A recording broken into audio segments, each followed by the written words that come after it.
Hello, everybody! Today we're going to be talking about Dune.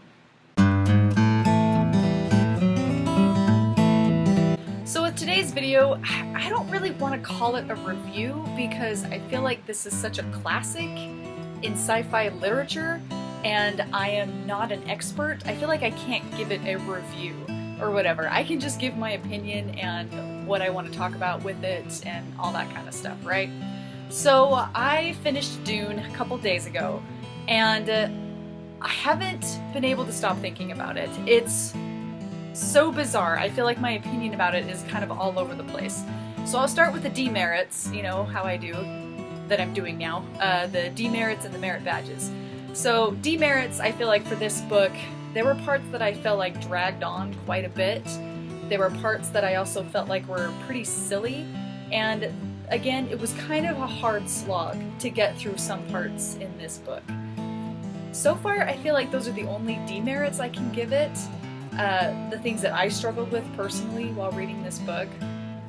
But the merit badges, I feel like this book gets merit badges for characters, for not necessarily world building. I guess you could call it world building, but the cultures definitely gets a merit badge for cultures.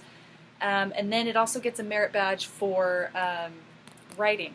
I feel like writing style and that kind of a thing. So let me explain further. I'm going to put the book down, but we're talking about Dune. So Dune was written by Frank Herbert, right? So this book's been around for ages and ages and ages. And I kind of heard about it. I knew there was a movie about it. But I knew next to nothing going into reading this book. I knew that it was Dune. It takes place on a desert planet. I knew it was about a family. And I knew that there were giant sandworms. That's about all I knew going into this book. And also, I'm not, just kind of a disclaimer, I am not a huge sci-fi reader yet. I mean, I've read Hitchhiker's Guide to the Galaxy, and I mean, I've read the first book, and then I started the second book, haven't got through it. I started Ender's Game, didn't get through it, and I read Captain Phasma. I read the Phasma book or whatever, was sort of her origin story, which I didn't like. And so I was like, well, but I hear all these fun sci-fi stories, and I adore Mass Effect, the video game, and I adore Horizon Zero Dawn, which is technically a sci-fi video game, and I love that video game. And so I'm like, I want to find a book where I have that same sort of adoration for sci-fi that I do in these video games and movie franchises. Like, I love Star Wars and Star Trek, but I want to find that in sort of a book. And so I decided to start with Dune because Dune's sort of, again, a cornerstone in sci-fi literature, I guess, from what I've learned about it. And reading the afterword in the book, there's an afterword in this particular edition by Brian Herbert, which is Frank Herbert's son. He describes Dune as sort of being to sci-fi what Lord of the Rings is for fantasy. And I can definitely see the parallels, like, because I love Lord of the Rings. I adore Lord of the Rings. I have a shrine up here. I'll have to show you guys sometime. But I love, love, love Lord of the Rings. And I can definitely see the parallels between the two.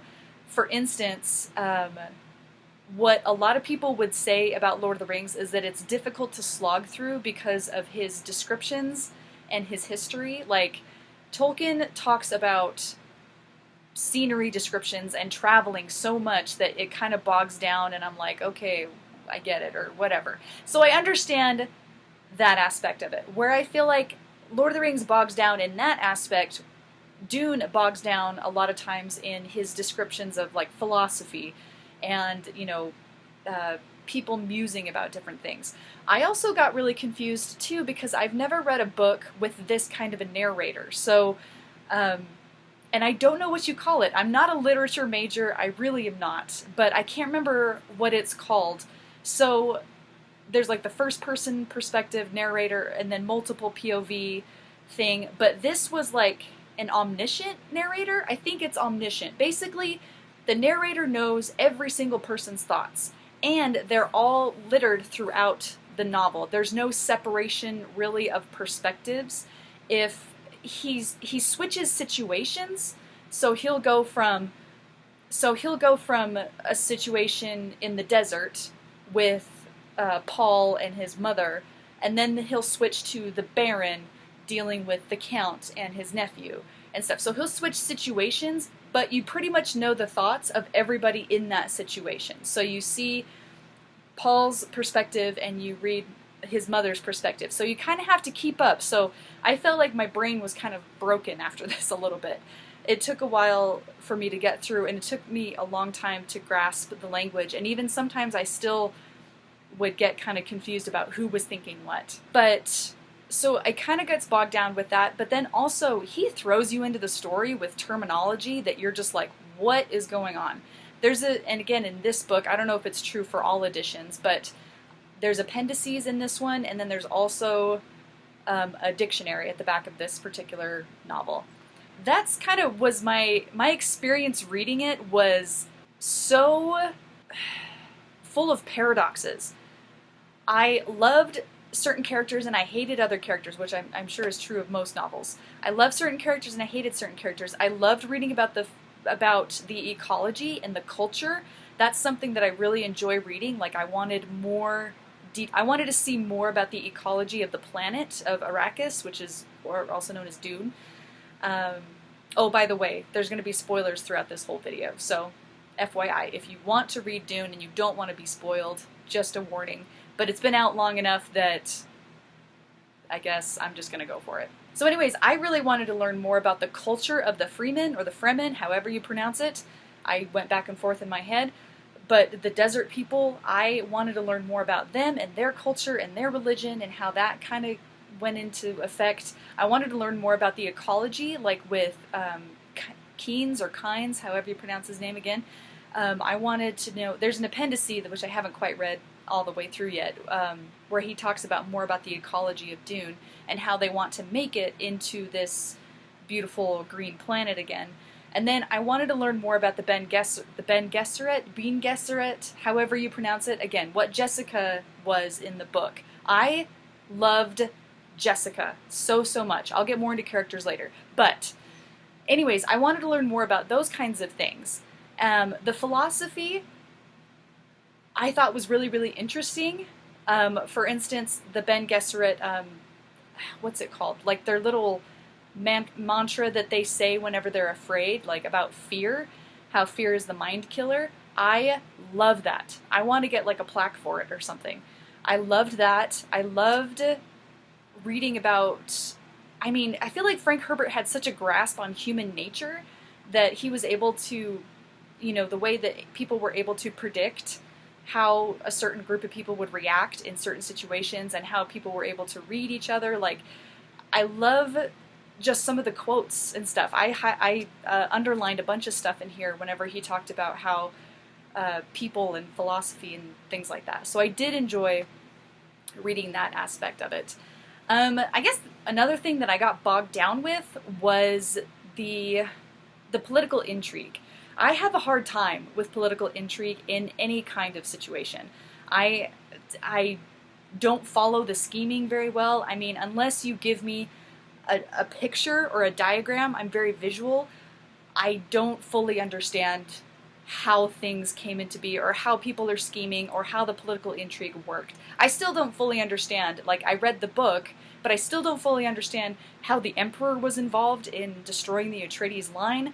I still don't quite understand why the Baron was so dead set on killing the Atreides and all this stuff. I don't fully understand it. And same thing with sort of how the guild played into everything. It was something that was very confusing for me unless I could get like a flat-out explanation or a flat-out diagram that shows me the political intrigue and how people are involved with each other and all that stuff.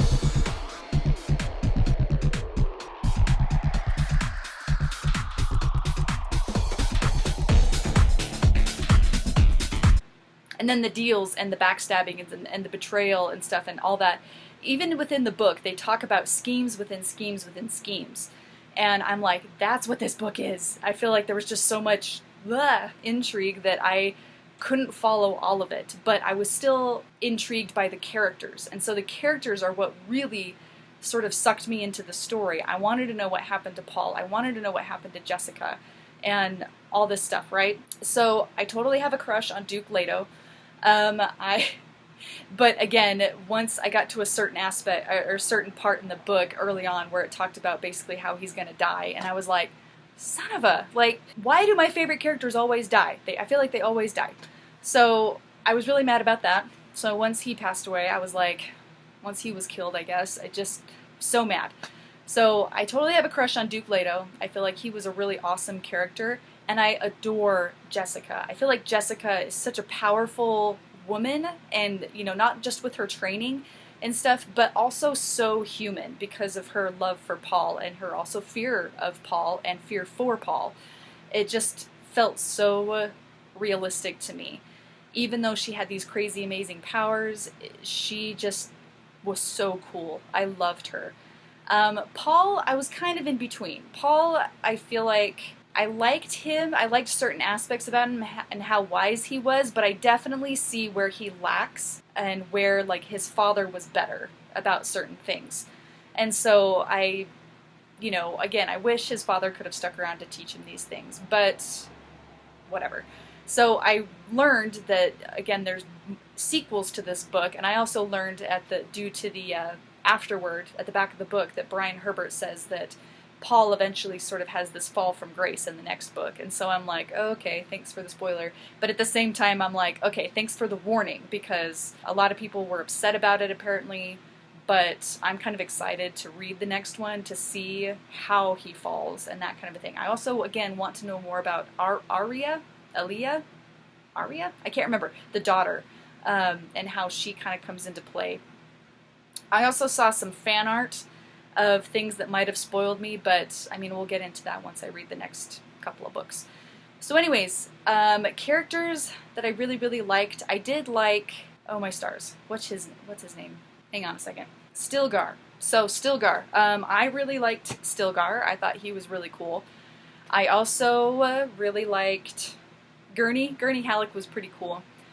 With his quotes for everything. I thought that was pretty neat.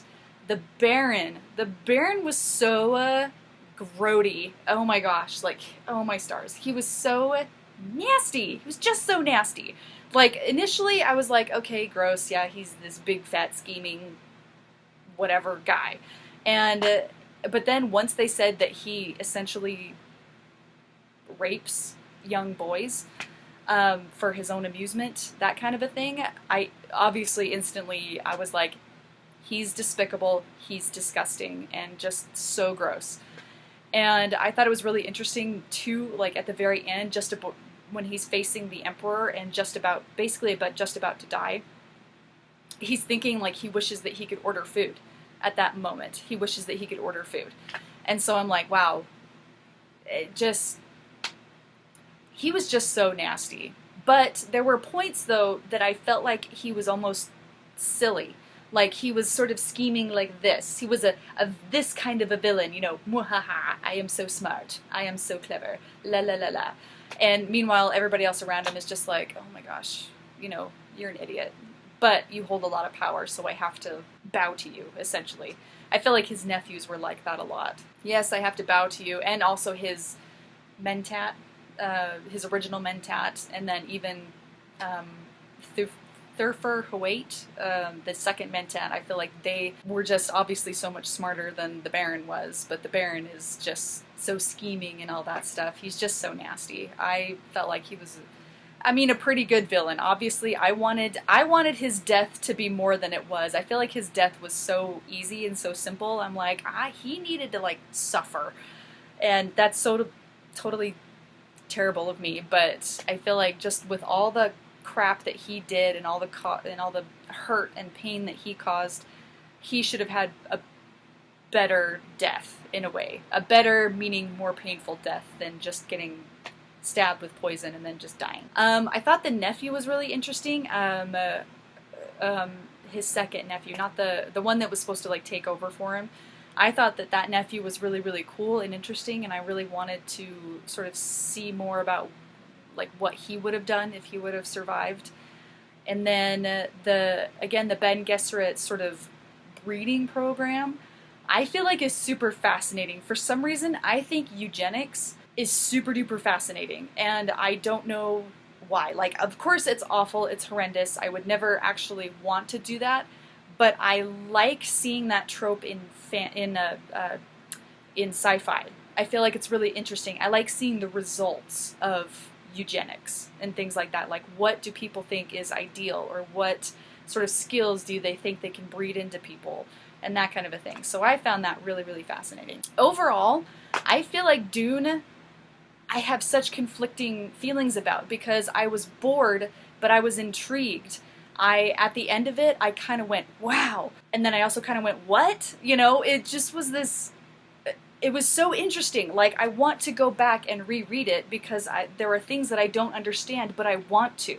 Because the world and the characters are so fascinating to me, but the book is so philosophical and tricky to get through, that I was like, man, I want to go back and reread it. It's like I want to study it. You know, it's that kind of a book. It's basically, it was almost the same feeling I have with Lord of the Rings, except for the major difference, I feel like, though, with Dune, is that it is not my dream world. In Lord of the Rings, my dream is the Shire. I love the Shire. I want to live there. That is my dream sort of home. And that's green and cool and, you know, warm summers and typical cold winters. You know, I want that in my life, kind of a thing. Dune is the exact opposite of my dream world or whatever. I mean, it is hot. Moisture is a huge, huge concern. I mean, the sun can kill you in a matter of hours. It's miserable. So to read this in the middle of summer maybe was a mistake. Like, I should read this in the middle of winter when I'm freezing and then I want to be warm. And so be sure you have like a big tall glass of water when you read it, because the way that they talk about moisture and how hot everything is, and, you know, how precious water is, it really makes you want to drink a big cold glass of water, that kind of a thing. And it makes you really grateful that we do have precipitation where most humans live. But despite the fact that Dune is not my favorite ideal place to be on, like, again, the desert just doesn't appeal to me, but the way that Frank Herbert describes it, he does describe it as beautiful. Like, it's somewhere that I would like to visit, but not live, you know, kind of a thing. The way that he describes sort of the sunsets and the sunrises is just gorgeous. And the way that he describes things, so he definitely gets a merit badge for writing, because it made certain things appealing that I generally just don't like. So I don't like desert, don't like heat, but he described it in such a way that made it really, really beautiful. So overall, I'll give it 5 out of 5 stars. I mean, it was so good. It was good, but not. It was frustrating, but fascinating. It was so bizarre for me to read. But it definitely set a standard, I feel like, now for sci-fi. For me, adult sci-fi in particular, because again, I've read some sci-fi, like Hitchhiker's Guide to the Galaxy. Oh, I've read Illuminae too, which is a young adult sci-fi, which I love. I love that series so far. I've only read the first book. But anyways, Dune has made me want to delve more into adult sci-fi and see kind of what else is out there, and I definitely want to find out more about these characters, what happens to them, and I'd like to read the sequels. Maybe not right now, because my brain kind of hurts, but I definitely keep thinking about this book. And that, to me, is a sign of something that's really, really good, that I keep thinking about it. So anyways, those are my thoughts on Dune. Let me know what you guys think. What did you guys think of Dune? I don't know, I only know a handful of people my age who have read this book, and I've only found out recently when I posted that I was reading this for the Tome Topple Challenge, and one of them was my cousin, and the other people, though, are curious, like, what do you think about it, and stuff. So those are my thoughts, and I really liked it. But you need to be prepared, sort of, for a slog. You need to be prepared to be constantly flipping back to the dictionary at the back of the book, if you get this edition. I don't know if it comes in all editions. And you need to be prepared kind of for a mind trip, a little bit. But overall, I thought it was great. It was pretty cool. And so definitely one that I think I have to be in the right mood to read it, or to reread it, that kind of a thing. So anyways, let me know your guys' thoughts. let me know if you want me to do more of these kind of reviews and stuff. And so thanks for watching, and we'll see you next time. Thanks, bye.